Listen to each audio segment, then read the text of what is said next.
Bismillahirrahmanirrahim. Assalamualaikum warahmatullahi wabarakatuh. Alhamdulillah wassalatu wassalamu ala Rasulillah. Alhamdulillahirabbil alamin alladzi bi ni'matihi tatimmus shalihat. Hamdan katsiran thayyiban mubarakan fihi kama yuhibbu rabbuna wa yarda. Asyhadu an la ilaha illallah wahdahu la syarika lahu wa asyhadu anna Muhammadan abduhu wa rasuluh. Sallallahu alaihi wasallam la nabiyya ba'da wa ala alihi wa ashabihi radhiyallahu anhum wa man tabi'ahum bi ihsan ila yaumil sa'ah. Pemirsa dan pendengar dimanapun Anda berada, alhamdulillah kita kembali bersua bersama guru kita Abu Nuaim Al-Ustaz Dr. Asbir Rahmat Az-ZMA hafizahullah taala. Di hari ini, hari yang mulia dalam sepekan, kita berada di tanggal 27 bulan Rajab 1447 Hijriah atau bertepatan Jumat pagi tanggal 16 Januari 2026. Baik kaum muslimin dan muslimah rahimakumullah dimanapun Anda berada, pendengar Radio Hidayah FM, pendengar Radio Al-Hikmah FM Banyuwangi, dan pendengar radio dakwah lainnya. Dan juga kami sapa untuk pemirsa RTVC, radio RJTV dan juga Asil TV serta Surau TV dan juga masih banyak televisi-televisi dakwah, rekan-rekan dakwah, rekan-rekan media dakwah kami yang tidak bisa kita sebutkan satu persatu ya. Jazakumullah khair untuk admin dan juga krunya, dan jazakumullah khair untuk pemirsa dan pendengar dimanapun Anda berada. Kita kembali bersua dalam kajian rutin kita bersama guru kita Abu Nuaim Al-Ustaz Dr. Asbir Rahmat Az-ZMA hafizahullah ta'ala, yang beliau insyaAllah sesaat lagi akan melanjutkan pembacaan kitab Untaian Nasihat dari Syekh Abdul Muhsin bin Hamad Al-Abbad Al-Badr hafizahullah bagi orang-orang yang masih terjerumus dalam fitnah takfiri ya, dan aksi-aksi peledakan terorisme. Dalam kitab Badlun Nashi wa Tadhkiri li Waqaya Al-Maftunina bit Takfiri wa Tafjiri. Untaian nasihat berikutnya akan dibacakan oleh beliau saat lagi, namun sebelum kita dengarkan untaian nasihat berikutnya, kita buka dulu dengan sapaan hangat. Sudah hadir bersama Anda Abu Nuaim Al-Ustaz Dr. Asbir Rahmat Az-ZMA hafizahullah taala. Assalamualaikum ya Ustazana. Waalaikumsalam warahmatullahi. Masya Allah. Kaifa haluka ya Ustazana? بخير والحمد لله. كيف أنت أبا عوني؟ نعم ونحن بخير أيضا يا أستاذنا. حياك الله وبارك الله فيك. نعم وفيك بارك الله يا أستاذنا وبارك الله فيكم. Pemirsa dan pendengar, ayolah ikhwah al-mustami'in wal mustami'at wal musyahidin wal musyahidah, pemirsa dan pendengar dimanapun Anda berada. Ini dia untaian nasihat Syekh Abdul Muhsin bin Hamad Al-Abbad Al-Badr hafizahullah ta'ala berikutnya dalam pembacaan kitab ini. Semoga kita terhindar dari fitnah takfiri dan yang berkaitan dengannya. Jazakumullah khair, sudah siap menerima ilmu.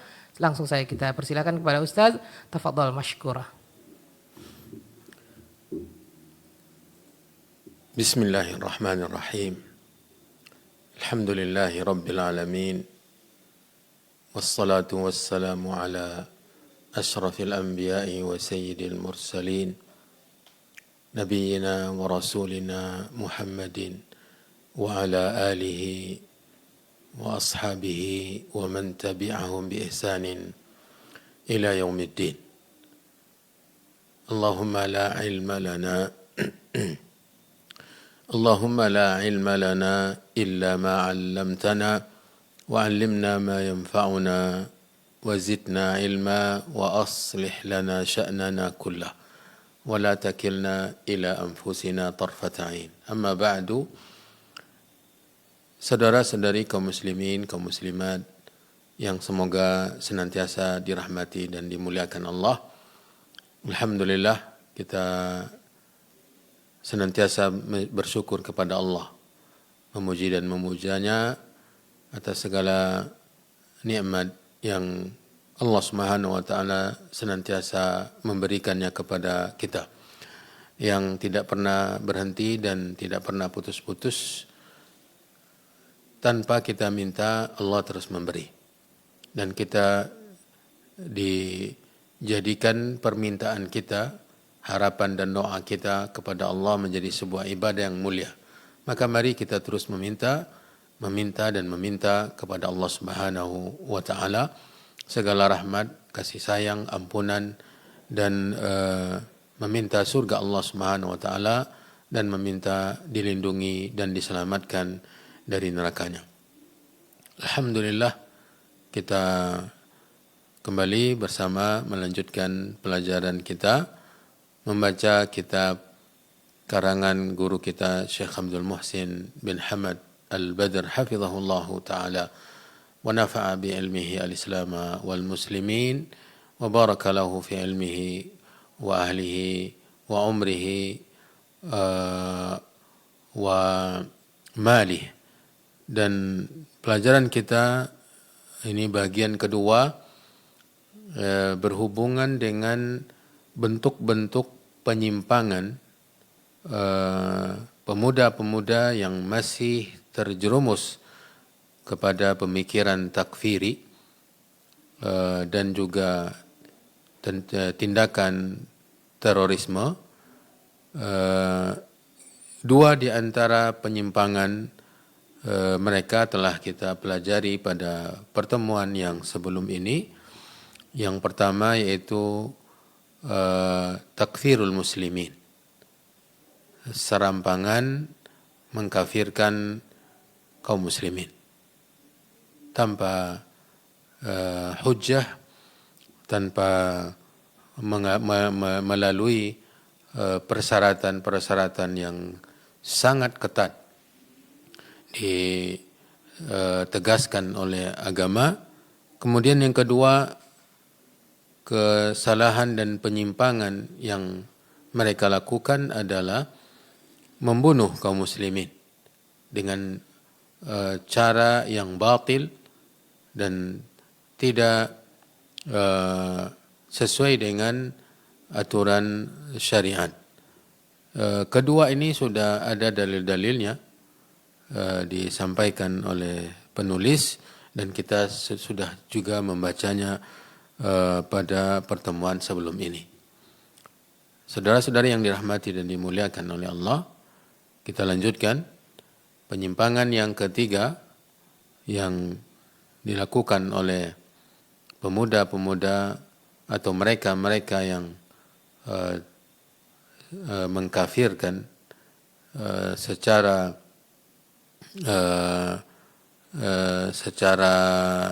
serampangan, tanpa ilmu, tanpa hudan, tanpa petunjuk, tanpa penjelasan yang sesuai dengan tuntunan syariat. Yang ketiga ini kata penulis, ats-tsalitsu qatluhum anfusahum.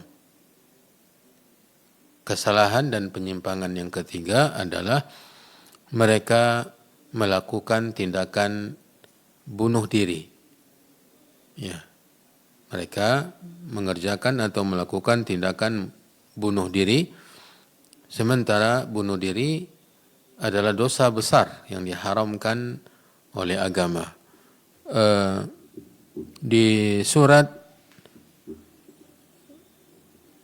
Di dalam Al-Quran, Allah Subhanahu wa taala berfirman, ya ayyuhalladzina amanu la ta'kulu amwalakum bainakum bil batil illa an takuna tijaratan an taradim minkum wa la taqtulu anfusakum innallaha kana bikum rahima wa man yaf'al dhalika 'udwanan wa dhulman fasawfa nuslihi nara wa kana dhalika 'ala Allahi yasira. Ini ayat sebagai dalil kekeliruan yang mereka lakukan, penyimpangan yang mereka kerjakan dalam praktek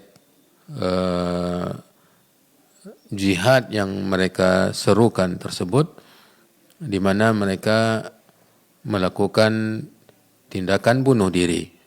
Dan Allah Subhanahu wa taala di ayat tadi mengharamkan bunuh diri, ya. La ta'kul ya ayyuhalladzina amanu, wahai orang-orang yang beriman, la ta'kulu amwalakum bainakum bil batili. Jangan kalian memakan harta kalian di antara kalian dengan cara yang batil. Illa an takuna tijaratan an taradim minkum, kecuali bila dilakukan dengan dalam tindakan atau praktek jual beli di antara kalian, ya. Illa an takuna tijaratan an taradin minkum, ya. Illa an takuna tijaratan an taradin minkum, kecuali bila makan harta di antara kalian itu dengan ridha, ya, dalam jual beli yang kalian saling meridai di antara kalian. Ini baru masalah memakan harta di antara orang-orang yang beriman. La ta'kulu amwalakum bainakum bil batil, larangan makan harta sesama dengan cara yang batil, itu dengan cara yang haram, dengan cara penipuan, curang mencurangi atau mencuri, ya, kecuali dengan cara perniagaan yang dilakukan lantaran ridha meridai di antara kaum muslimin. Ya, di surat An-Nisa ayat 29 dan ayat 29. Kemudian barulah berhubungan dengan pembahasan kita, wala taqtulu anfusakum. Jadi mawdi'us syahid dari ayat ini, tempat yang dijadikan sebagai dalil dari ayat ini berhubungan dengan bab kita adalah wala taqtulu anfusakum, dan jangan kalian membunuh diri kalian. Itu larangan keras dari Allah. Ya, tadi memakan harta sesama dengan cara yang batil, dan ada pengecualian, ya, tukar menukar manfaat barang dengan dalam transaksi jual beli, dan ada unsur keridhaan di situ. Kemudian yang kedua, larangan membunuh diri. Wala taqtulu anfusakum innallaha kana bikum rahima. Sesungguhnya Allah adalah Dia dengan kalian Maha Penyayang. Lalu lanjutan ayat berikutnya, wa man yaf'al dzalika, dan siapa yang berbuat demikian, yaitu memakan dengan cara yang haram harta sesama, kemudian membunuh diri, udwanan wa dzulman, antara permusuhan dan kezaliman, fasawfa nuslihi nara, maka kami akan memasukkannya ke dalam neraka. Kata Allah mengancam. Innallaha wa kana dzalika 'ala Allahi yasira, dan adalah itu atas Allah mudah, ya. Adalah yang demikian itu atas Allah mudah. Mudah Allah menghukum, menetapkan hukuman kepada pelaku-pelaku perbuatan yang diharamkan oleh Allah Subhanahu wa taala. Ini dalilnya, saudara-saudari yang dirahmati dan dimuliakan oleh Allah. Larangan secara langsung, wala taqtulu anfusakum, jangan kalian bunuh diri kalian. Kemudian ancaman neraka, fasawfa nuslihi nara, yang berbuat demikian kami akan masukkan dia ke dalam neraka.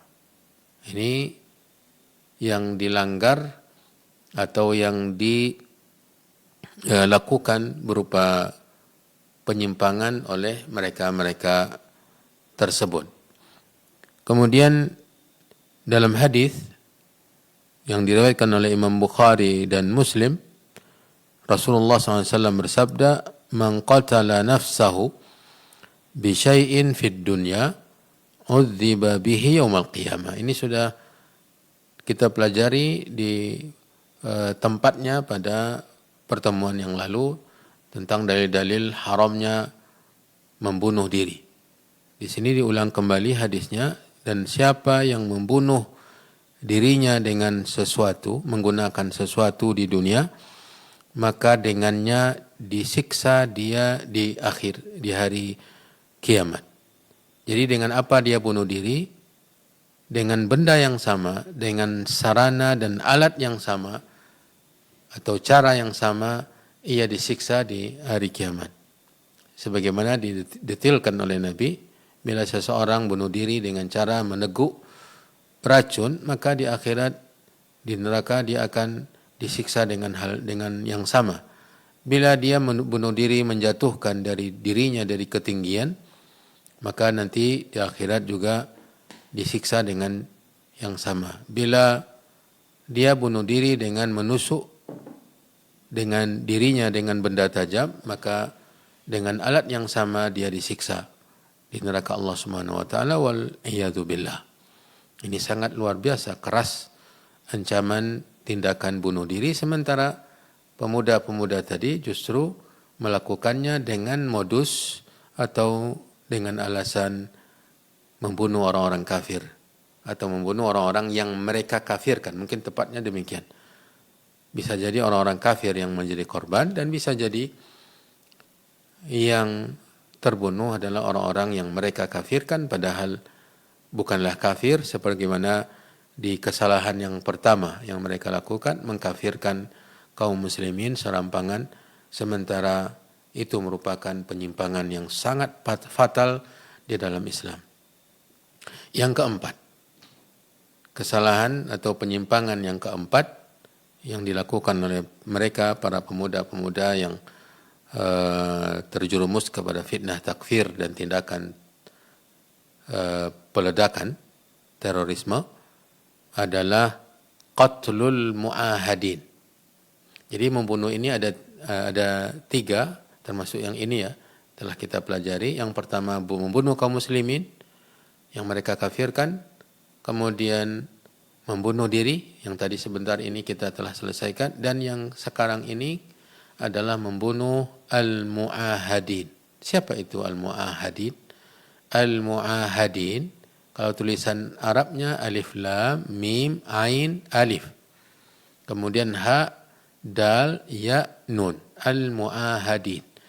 Artinya adalah orang-orang yang diberi janji aman, diberi janji keamanan dari orang-orang non-muslim yang berada di luar atau bukan dari negeri tersebut, bukan dari negeri kaum muslimin. Masuk dia ke negeri Islam, lalu mendapatkan jaminan aman dari pemerintah kaum muslimin.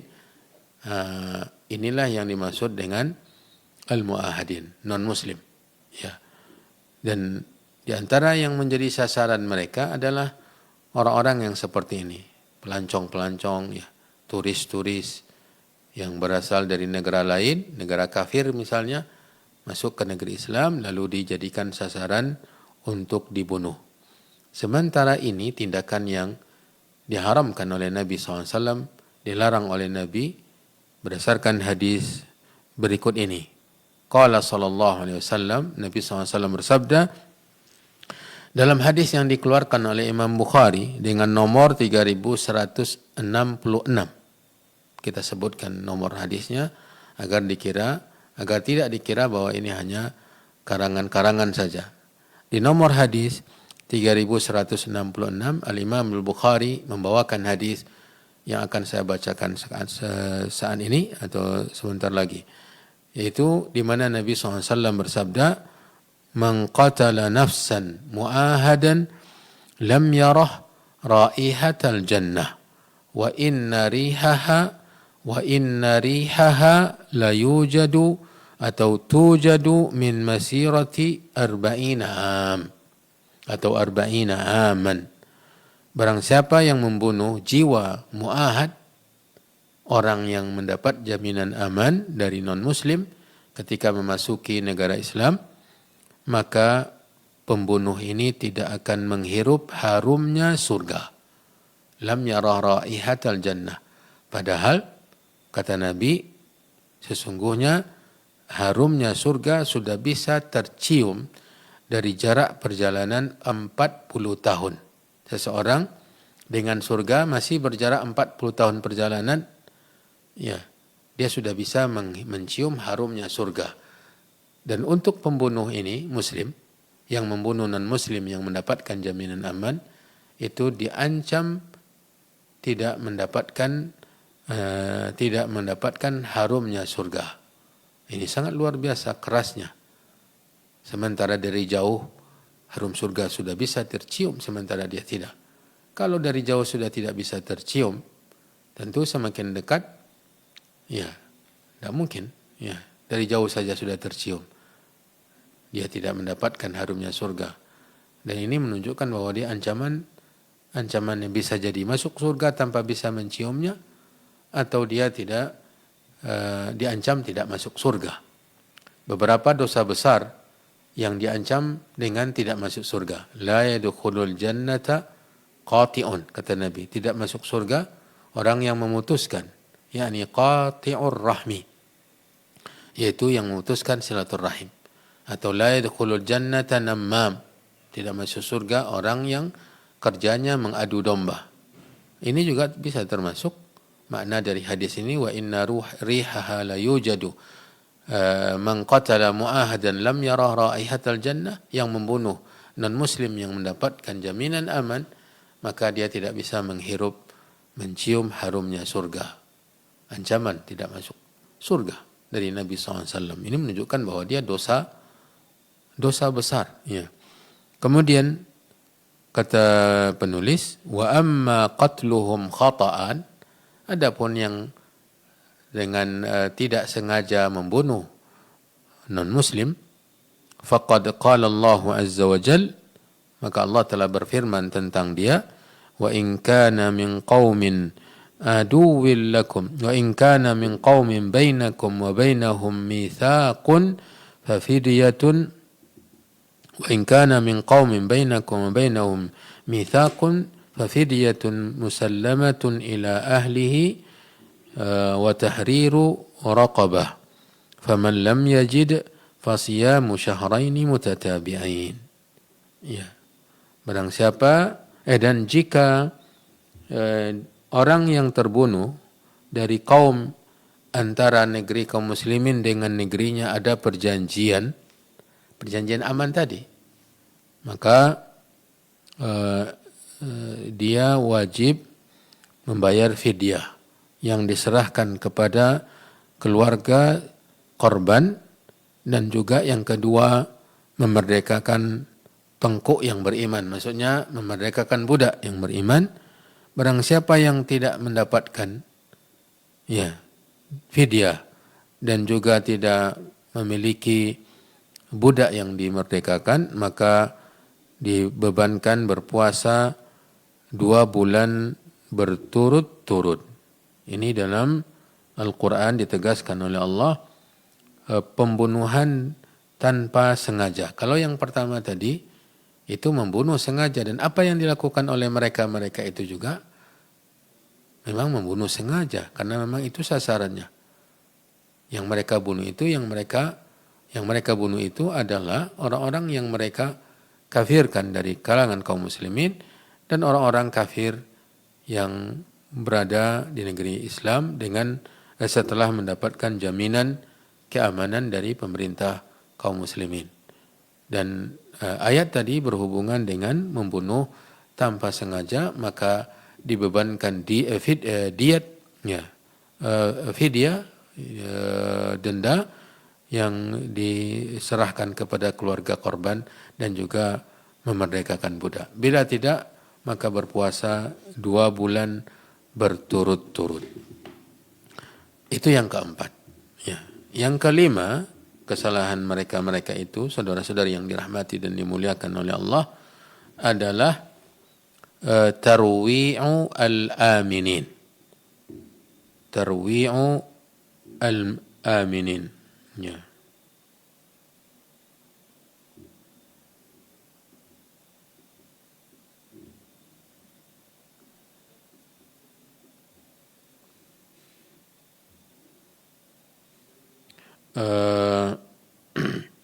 Menakut-nakuti, ya, tarwi' menakut-nakuti atau menjadikan orang-orang ketakutan, cemas, khawatir, stres, ya.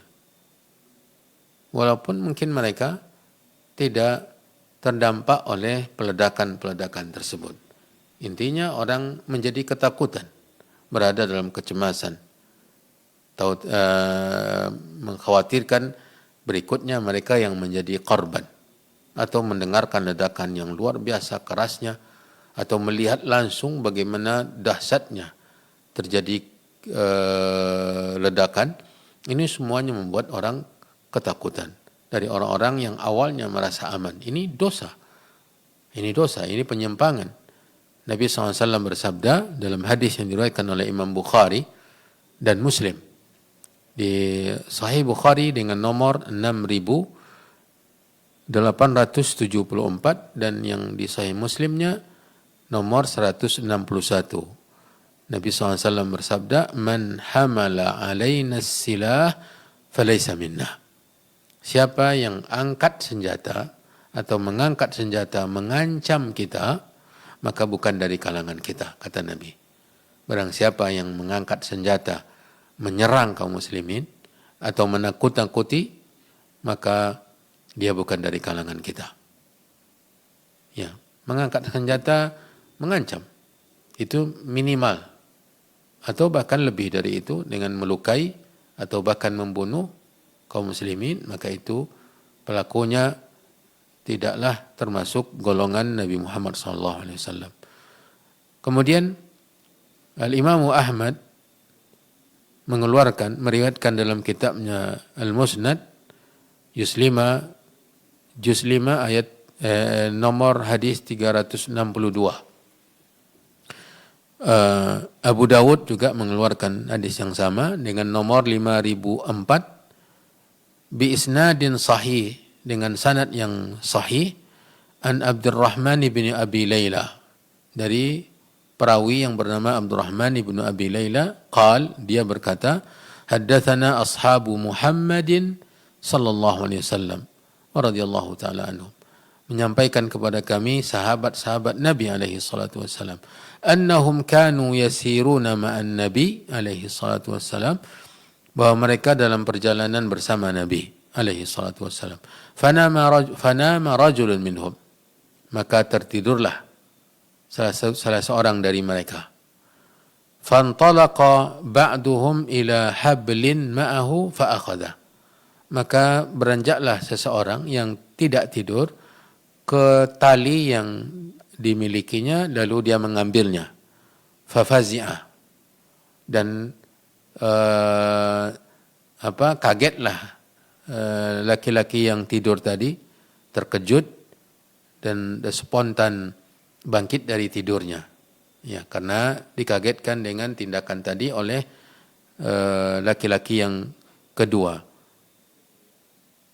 Nabi SAW bersabda, la yahillu li muslimin an yurawwi'a muslimah, la yahillu li muslimin an yurawwi'a musliman, tidak halal seorang muslim menakut-nakuti muslim yang lain. Hadis ini diriwayatkan oleh Imam Ahmad dan juga oleh Abu Dawud, sebagaimana tadi kita bacakan kata penulis Syekh Abdul Muhsin dengan sanad yang sahih, bahwa tidak halal, kata Nabi SAW, seorang muslim menakut-nakuti muslim yang lain.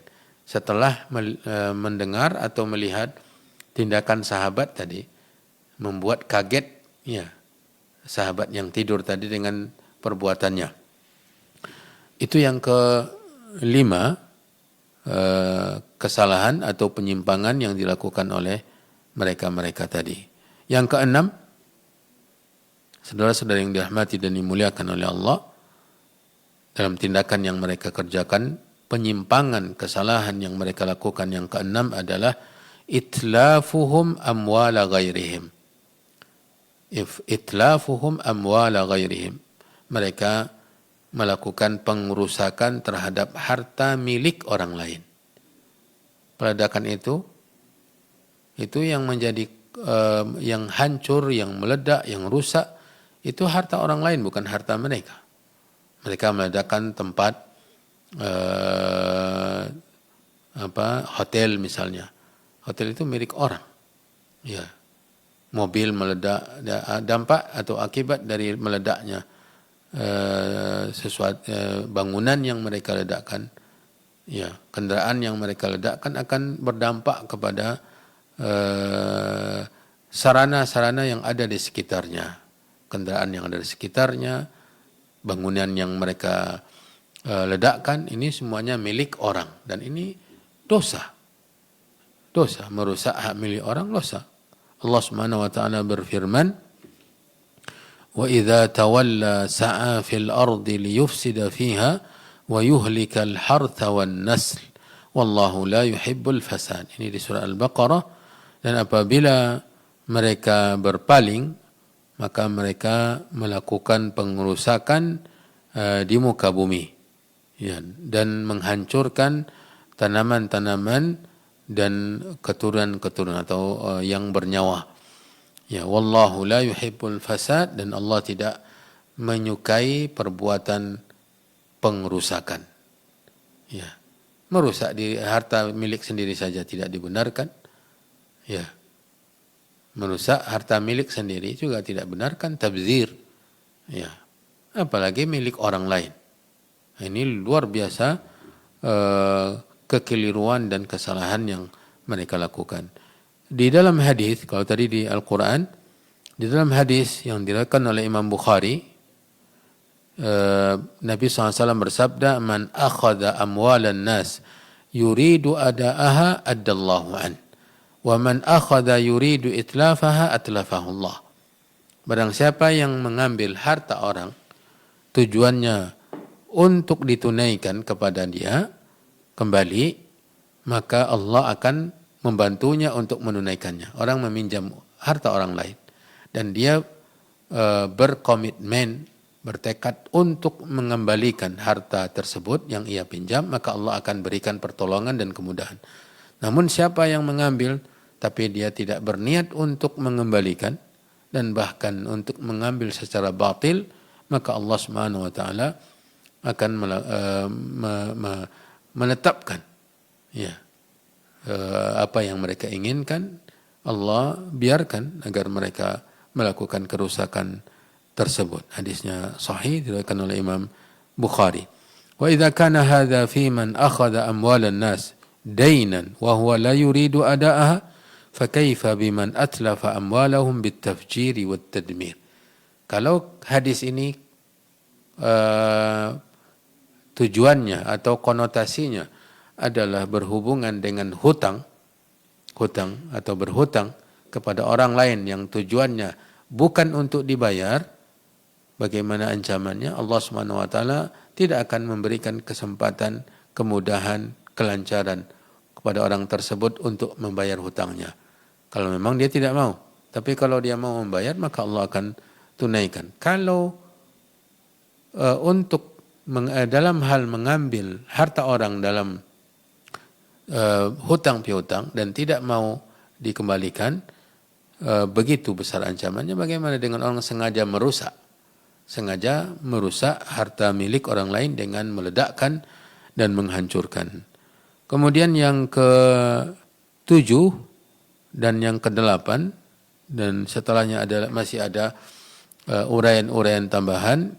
Ini kita akan lanjutkan pada pelajaran yang akan datang. Saya ulangi kembali, beberapa penyimpangan dilakukan oleh mereka, kesalahan fatal yang mereka lakukan dalam tindakan terorisme dan juga disebabkan oleh pemikiran takfir yang mereka anut adalah mengkafirkan kaum muslimin. Yang pertama, membunuh kaum muslimin dengan cara yang batil, membunuh diri, membunuh orang-orang non-muslim yang mendapat jaminan aman, kemudian menakut-nakuti orang-orang yang awalnya merasa tentram, nyaman. Kemudian yang ke-6, merusak harta milik orang lain. Ini sudah luar biasa dosanya, berlipat-lipat. Semuanya dosa besar. Semuanya dosa besar. Ya, semuanya dosa besar. Belum lagi yang tersisa, yang ke-7 dan ke-8, insyaallah kita akan lanjutkan pada pelajaran yang akan datang. Semoga Allah Subhanahu wa taala menunjuki, memberikan hidayah dan taufik kepada saudara-saudara kita yang masih terjerumus kepada pemikiran takfir ini, dan meninggalkan pemikiran tersebut dan tindakan-tindakan terorisme, dan semoga Allah menjaga kita semua, melindungi kita semua dari berbagai macam bahaya, dan kita juga berdoa semoga negara kita selalu dijaga oleh Allah dari berbagai macam bencana dan musibah, dan memohon kepada Allah semoga Allah mengembalikan kaum muslimin kepada agamanya dengan sebaik-baik kembali. Wallahu ta'ala a'lam. Dan kita kembalikan kepada akhi Abu Auni. Nah, jazakallahu khairan atas materi yang disampaikan oleh Ustaz. Demikian tadi lanjutan pembacaan kitab dan nasihat dari Syekh Abdul Muhsin bin Hamad Al-Abbad Al-Badar hafizahullah ta'ala. Di kesempatan kali ini sudah kita dengarkan. Mudah-mudahan nasihat tadi bisa kita fahami. Bagi Anda yang ingin bertanya silakan tentang materi atau di luar di luar materi boleh juga. Silakan dihubungi line telepon di Radio Hidayah bisa. Dan juga untuk telepon WhatsApp ya, silakan bisa menghubungi admin dari radio atau televisi masing-masing. Insyaallah nanti krunya akan meneruskan ke meja siar kami di Radio Hidayah. Baik, kita akan angkat untuk penelpon yang pertama atau ya pertanyaan yang pertama, silakan. Baik, silakan 0811 75 30.000 dan 0811 75 45 444. Silakan untuk pertanyaan sudah kita buka line telepon 0811 75 30.000 dan 0811 75 45 444. Baik, kita akan persilakan dulu untuk penelpon ya. Baik, silakan. Assalamualaikum. Waalaikumsalam warahmatullahi wabarakatuh. Dengan siapa Bapak, di mana? Hamba Allah Pekanbaru. Baik, silakan Bapak hamba Allah di Pekanbaru, pertanyaannya. Apakah dosa ngerokok, kan di kotak rokok itu udah tulis rokok membunuh, apakah sama dosanya dengan bunuh diri, Ustaz? Jadi saya udah berniat untuk berhenti tapi belum bisa, Ustaz. Mohon doanya juga, Ustaz, untuk bisa saya berhenti meninggalkan rokok. Terima kasih atas jawaban, Ustaz. Ya. Assalamualaikum warahmatullahi wabarakatuh. Waalaikumsalam warahmatullahi wabarakatuh. Terima kasih, jazakallahu khairan untuk Bapak hamba Allah di Pekanbaru. Silakan nasihat dan jawabannya, Ustaz. Ya, rokok yang banyak kita lihat ya, iklan-iklannya, dan juga kita menyaksikan orang-orang yang mengonsumsinya, menghisapnya, tidak ada satupun penelitian yang mengatakan bahwa dia tidak banyak mudaratnya.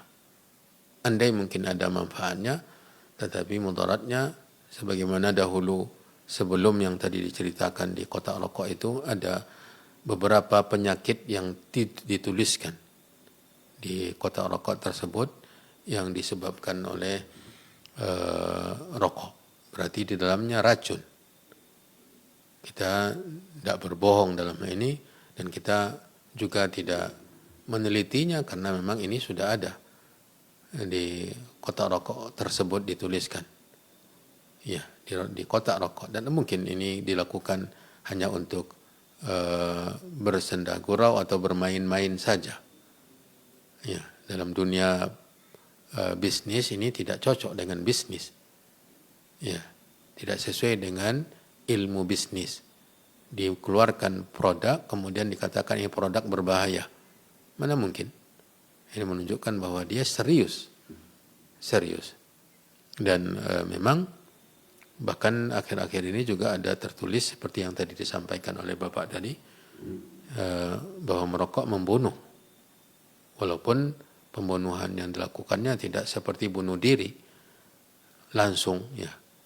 Ini berdampak lama, dan juga dalam merokok ini bukan hanya sekedar mengakibatkan bahaya ke kesehatan konsumtornya atau yang merokoknya itu sendiri, dia juga berbahaya untuk orang lain.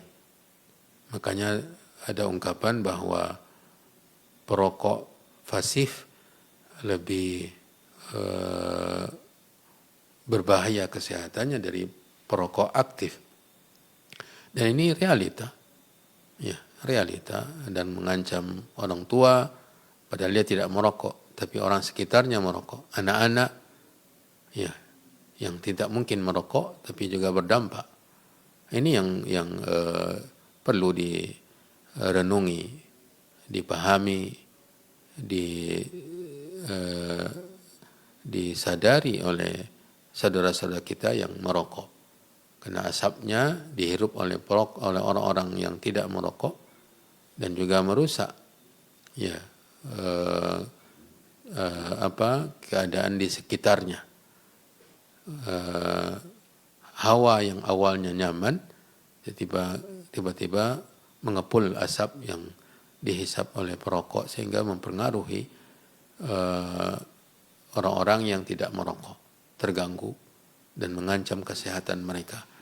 Dari sisi ini tentu tidak sesuai dengan tuntunan agama Islam, tidak sesuai dengan aturan agama Islam, namun tidak sama antara orang yang bunuh diri yang memang niatnya bunuh diri dengan perokok yang kita yakin bahwa mereka tidak berniat bunuh diri, tetapi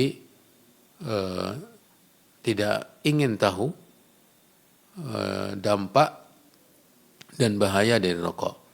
Sebenarnya ancaman untuk bahaya rokok ini ketika mungkin saja ada orang yang tidak bisa tulis baca, ya dulu kan hanya tulisannya saja, sampai sekarang juga ada tulisannya, tetapi juga masih ada orang-orang yang tidak bisa tulis baca sehingga dibuat gambarnya, ditampilkan foto akibat dari rokok sehingga orang-orang yang merokok melihat itu dampaknya. Dan mari kita kembalikan diri kita kepada cara berpikir yang sederhana saja. Kita yang mencintai tubuh kita, badan kita, apakah mungkin kita celakakan diri kita? Tentu tidak. Maka mari kita berupaya untuk menghindar dari hal yang seperti ini. Yang terkait dengan pertanyaan apakah sama? Tentu tidak sama, karena kita tanya si perokok, tentu dia tidak akan berniat untuk bunuh diri. Sementara ancaman kepada pelaku bunuh diri karena memang mereka melakukan tindakan bunuh diri dengan cara-cara yang mereka berharap segera mati, dengan menusuk diri mereka dengan benda tajam, menjatuhkan diri dari tempat yang tinggi, atau meneguk ya racun-racun yang membuat mereka segera mati. Ini perbedaannya antara perokok dengan orang-orang yang memang berniat untuk bunuh diri. Dosanya tentu tidak akan sama. Wabillahi taufik. Nah, jazakallahu khairan atas jawaban, nasihat dan doa dari Ustaz ya. Mudah-mudahan Bapak yang bertanya tadi semoga Allah mudahkan untuk berhenti merokok dan Allah ampuni dosa-dosanya. Amin ya rabbal alamin. Baik, kita akan lanjut ke penanya berikutnya. Kita angkat untuk penelpon yang kedua. Assalamualaikum. Waalaikumsalam. Dengan siapa, di mana? Dari Padang. Ya. Dengan Ibu Ita. Ibu Ita di Padang, Sumatera Barat. Silakan Ibu Ita. Iya. Pertanyaannya? Sekarang ya? Ya. Sekarang? Ya, silakan Ibu. Ini Cukup masih di... ya, delay di televisi, delay Bu. Ini suara. gitu. Iya, baik. Iya, Langsung iya, saja iya. Ibu dengar dari teleponnya. Oh, Silakan iya. Ibu Ita di Padang. Iya. Tafadhali. Iya, terima kasih. Terima kasih Pak Ustadz. Gini, ada saudara kita udah lansia gitu ya. Tapi tidak bisa baca Al-Quran. Apakah itu bisa membatalkan keislamannya Ustaz? Padahal dia udah salat, puasa, udah aji gitu, udah mbah gitu Ustaz. Kedua Ustaz. Itu saja Ibu Ita. Iya, terima kasih Pak Ustaz. Baik Ibu, jazakillah khair. Ditunggu jawabannya Ibu ya. Assalamualaikum Ibu. Iya, terima kasih. Waalaikumsalam. Baik, silakan Ustaz. Tadi saya lupa untuk penanya yang pertama tadi. kita berdoa semoga Allah Subhanahu wa taala memudahkan saudara kita yang bertanya tadi untuk meninggalkan rokok yang tadi kita sempat singgung sedikit tentang dampak dan bahayanya, dan beliau pun juga sudah tahu dampak dan akibat dari rokok tersebut. Sekali lagi semoga dimudahkan oleh Allah untuk ditinggalkan. Dan untuk meninggalkan rokok tentu bukan hanya sekedar keinginannya, sudah harus ada aplikasinya, sudah harus ada realitanya. Ya sudah, jangan merokok, tinggalkan. Dan bulan Ramadan waktu yang paling tepat untuk meninggalkannya. Ya, bulan puasa waktu yang paling tepat untuk meninggalkannya. Kemudian berdoa kepada Allah Subhanahu wa taala agar diberi kekuatan, diberi kemudahan untuk meninggalkan rokok dan apapun yang diharamkan oleh Allah Subhanahu wa taala atau yang tidak diridhai oleh Allah Jalla fi'ula.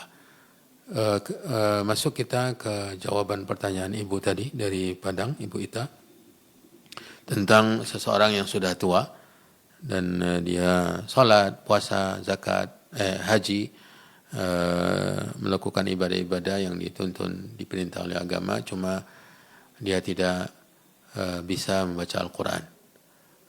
Tentu tidak ada pengaruh apa-apa selama dia bisa membaca Al-Quran yang menjadi persyaratan ibadah yang dia kerjakan seperti salat.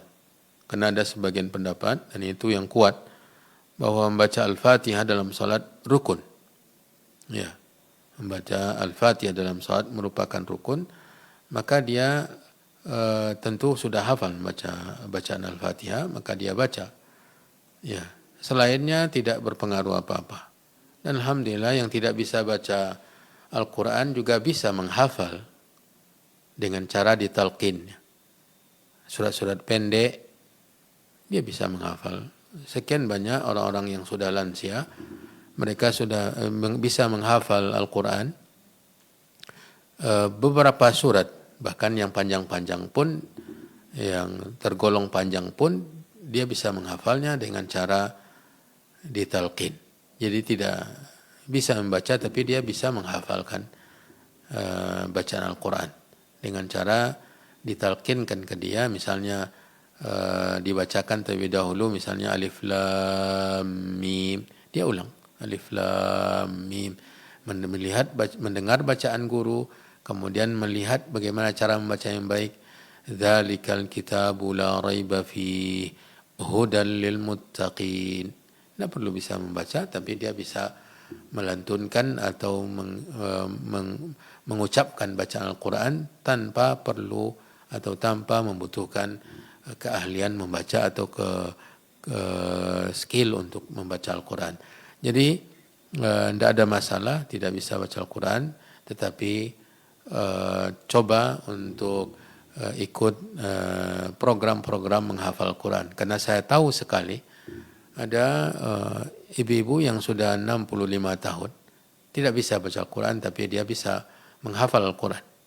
Bisa menghafal 1 juz, 2 juz dengan cara, dan ini sendiri dia mengatakan ketika ditalqin oleh gurunya, lalu nanti di rumah dia pilih dari kaset-kaset Al-Quran, rekaman Al-Quran dari surat yang sama, kemudian didengarnya, diulang-ulang, di stopnya, kemudian diulang bacaan tersebut, diputarnya kembali, diulang lagi berkali-kali sehingga dia bisa membaca Al-Quran. Itu jawaban untuk pertanyaan Ibu Ita di Padang. Wallahu a'lam. Nah, jazakallahu khairan atas jawaban penjelasan dari Ustaz. Mudah-mudahan jawaban dan doa dari Ustaz ya, mudah-mudahan ibu, temannya Ibu Ita tadi ya di Padang bisa lebih mudah lagi untuk belajar, mungkin ada pembimbing ya. Baik, kita akan lanjut ke penanya berikutnya. Oke, kita ganti dulu untuk pertanyaan dari layanan interaktif 08117530.000. Ya, Assalamualaikum. Waalaikumsalam warahmatullahi wabarakatuh. Dengan siapa Bapak? Di mana? Dengan Abu Afzal di Jalan SM Amin. Abu Afzal? SM Amin Pekanbaru. Oh, SM Amin Pekanbaru. Silakan Abu Afzal. Assalamualaikum Ustaz. Waalaikumsalam. Ustaz menanyakan ini Ustaz, kalau surat duha itu boleh diulang nggak Ustaz? Maksudnya mungkin jam 7 lewat kita sholat gitu ya. Mungkin nanti ada kesempatan lagi jam 10, jam 11 kita tambah lagi. Tapi boleh nggak? Kita aja Ustaz, nanti takutnya apa itu menjadi satu bid'ah gitu. Ya, langsung saja Bapak Abu Afdal. Boleh bila tidak misalnya menganggap bahwa tidak sah salat yang pertama. Dan bila dia sudah lakukan misalnya di awal waktu, kemudian nanti ada kesempatan untuk melakukannya di jam 10, di setengah 11, silakan. Karena waktu sholat panjang memang di waktu pagi tersebut. Ya, tidak mengapa. Ya, surat. Ya.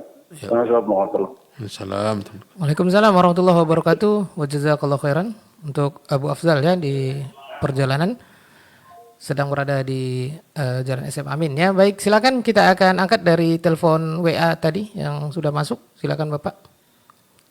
Yang masuk dari mana tadi ya? Dari Sulawesi ya. Tapi kita angkat dulu pertanyaan.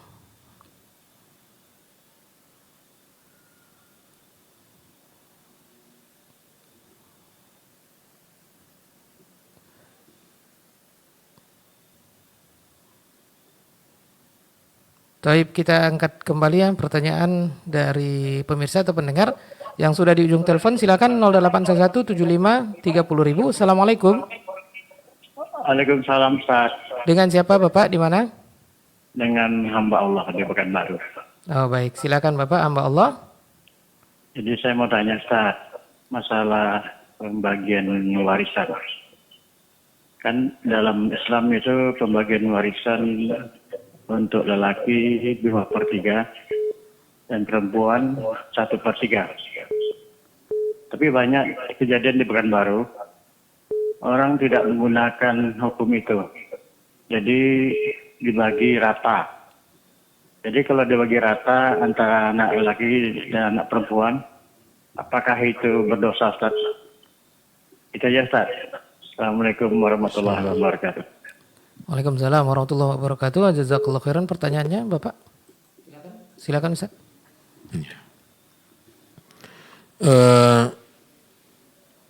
Ayat-ayat yang berhubungan dengan warisan ini, Allah Subhanahu wa taala menekankan pasca pembahagian persen per persen yang ditetapkan untuk mereka-mereka yang berhak menerima, seperti di surat An-Nisa itu ya. Allah Subhanahu wa taala mengatakan tilka hududullah. Setelah ayat 11 itu Allah Subhanahu wa taala uraikan yusikumullahu fi auladikum lidzakari mithlu hadzil unthayain. Allah wasiatkan kalian pada anak-anak kalian, laki-laki mendapatkan 2 bahagian perempuan dan seterusnya ya. Ada 2/3, ada separoh, ada 1/6, ada 1/3, ada 1/8 ya, ada 1/4, ada 2/3 ya, yang ditetapkan oleh Allah. Setelah 2 ayat panjang lebar tentang warisan ini, di ayat ke-13 Allah Subhanahu wa taala berfirman, tilka hududullah, itulah batasan-batasan Allah. Wa man yuti'illaha wa rasulahu yudkhilhu jannatin tajri min tahtihal anhar khalidina fiha. Siapa yang taat kepada Allah dan Rasulnya, Allah akan masukkan dia ke dalam surga, mengalir di bawahnya sungai-sungai, kekal di dalamnya, dan itu kemenangan yang besar. Ayat ke-14, wa may ya'sillaha wa rasulahu.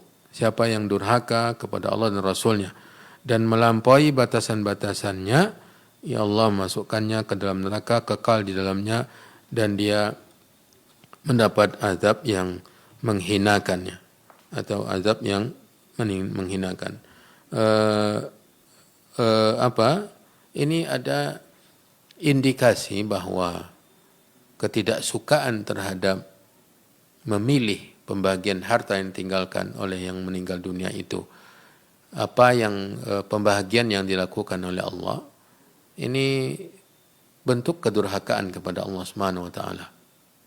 Bentuk kedurhakaan karena redaksi ayat ini adalah setelah ayat warisan. Ya, ayat warisan muncul, ayat yang ancaman tadi setelah ayat warisan.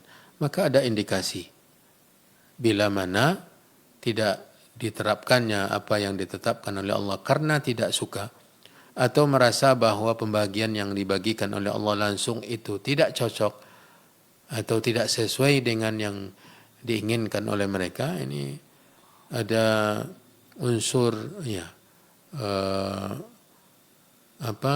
ketidakpuasan dengan pembahagian langsung yang dilakukan oleh Allah Subhanahu wa taala. Kalau Allah yang Maha Adil dianggap tidak adil, bagaimana pula berhubungan dengan keimanan seorang muslim, kepatuhan seorang muslim kepada Allah Subhanahu wa taala.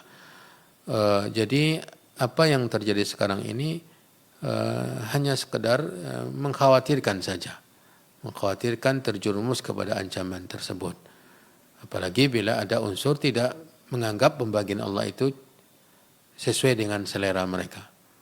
Ya, kepuasan dan ketaatan yang sempurna menerima apapun yang ditetapkan oleh Allah Subhanahu wa taala. Ini mungkin yang saya pahami dari pertanyaan tersebut. Apakah benar atau justru bertentangan dengan apa yang dikehendaki dan diridhai oleh Allah Subhanahu wa taala, wabillahi taufik. Nah, jazakallahu khairan atas jawaban penjelasan dari Ustaz. Dan ini adalah pertanyaan yang terakhir di kesempatan kali ini karena waktu kita terbatas. Mohon maaf untuk pertanyaan-pertanyaan yang sudah masuk ya. Ini ada chat yang cukup panjang ya terkait dengan percekcokan rumah tangga, kemudian ada penghasilan yang riba dan juga pertanyaan-pertanyaan yang lain. Mohon maaf. Kita doakan semoga Allah Subhanahu wa taala tetap mengganjar dengan pahala ya, karena usaha Anda ingin mendapatkan ilmu namun waktu juga yang membatasi kita. Dan kini kita dengarkan sedikit tambahan nasihat dari Ustaz. Mungkin ada yang perlu digarisbawahi dari materi atau mungkin ada yang ingin ditambahkan nasihatnya di bulan Rajab ini Ustaz, tanggal 27. Tafadhal masykura ya Ustazana. Iya, yang pertama saya tambahkan adalah jawaban untuk pertanyaan terakhir tadi. Ini saya bacakan apa yang diuraikan oleh Ibnu Katsir dalam tafsirnya terkait dengan ayat di surat An-Nisa tadi. Tilka hududullah. Setelah ayat warisannya, dua ayat tentang warisan, Allah mengatakan tilka hududullah. Kata Ibnu Katsir, ai hadhil faraidu wal maqadir, bahwa fardu-fardu yaitu pembagian tadi dan takaran-takaran yang telah ditetapkan oleh Allah, allati ja'alaha Allah lil waratha, untuk ahli waris, bihasabi qurbihim minal mayyit, dilihat dari dekat atau tidaknya mereka dengan mayat ya, dan kebutuhan mereka terhadap harta, wa faqdihim lahu inda adamih, dan hilangnya mereka ketika tidak ada persyaratan menerima. Itu semua kata Ibnu Katsir, hiya hududullah, adalah batasan-batasan Allah. Fala ta'taduha, maka jangan kalian melampauinya. Wala tujawizuha, jangan lewati batasan-batasan tersebut. Walihada qal, kata Ibnu Katsir, lantaran itu Allah berfirman, wa man yuti'illaha wa rasulah fiha, siapa yang mentaati Allah dan Rasulnya dalam hal tersebut, falam yazid ba'dul waratha walam yanqus ba'dan, tidak menambah untuk sebagian ahli waris dan tidak mengurangi untuk yang lain, dengan tipu daya, bihailatin wa wasilah, atau dengan apapun sarana, bal tarakahum ala hukmillah, dan meninggalkan mereka di atas keputusan Allah tadi, dan ketetapan pembahagian yang ditetapkan oleh Allah langsung, wa fardiyatihi wa kismatihi yudkhilhu jannat, Allah masukkan dia ke dalam surga, dan seterusnya ya. Kemudian ayat berikutnya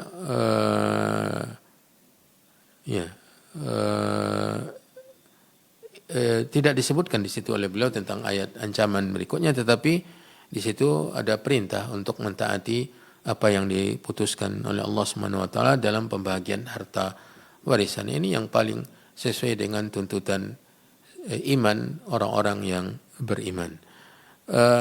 Kemudian berkaitan dengan bulan Rajab, ya, sebagaimana yang kita sampaikan pada pertemuan yang lalu, bahwa bulan Rajab adalah salah satu dari bulan yang haram, dari 4 bulan yang haram, kemuliaannya luar biasa, diistimewakan oleh Allah, dan mari kita lanjutkan ibadah-ibadah yang sudah kita kerjakan di bulan ini, terutama amalan-amalan yang fardu kita tetap jaga, dan amalan-amalan sunnah kita terus lanjutkan, kemudian menjauh dari dosa-dosa dan kemaksiatan, apatah lagi yang berhubungan dengan tindak kezaliman kepada sesama, kepada orang lain, ini kita mesti jauhi, karena itu diantara yang dilarang oleh Allah di bulan yang haram ini.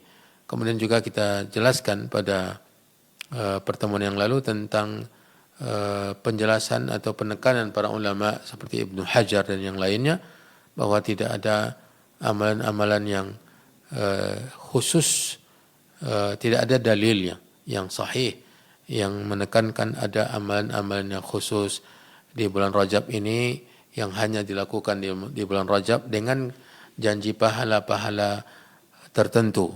Maka kita berusaha selalu untuk mengikuti tuntunan Nabi kita Muhammad sallallahu alaihi wasallam dan yang diterapkan oleh para sahabatnya. Semoga Allah Subhanahu wa taala menerima amal ibadah kita dan mengampuni dosa-dosa kita. Wallahu taala al-ghafurur rahim.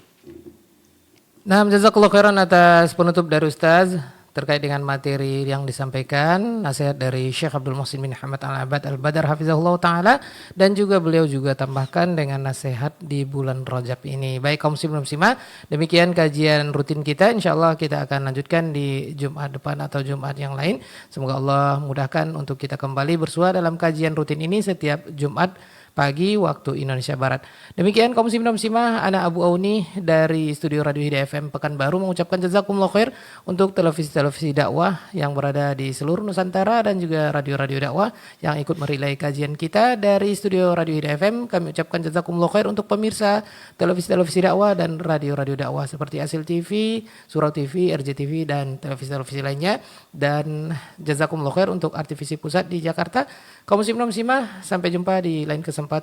Barakallahu fikum. Kita tutup dengan doa kafaratul majelis. Subhanakallahumma bihamdik asyhadu an la ilaha illa anta astaghfiruka wa atubu ilaik. Wassalamualaikum warahmatullahi wabarakatuh.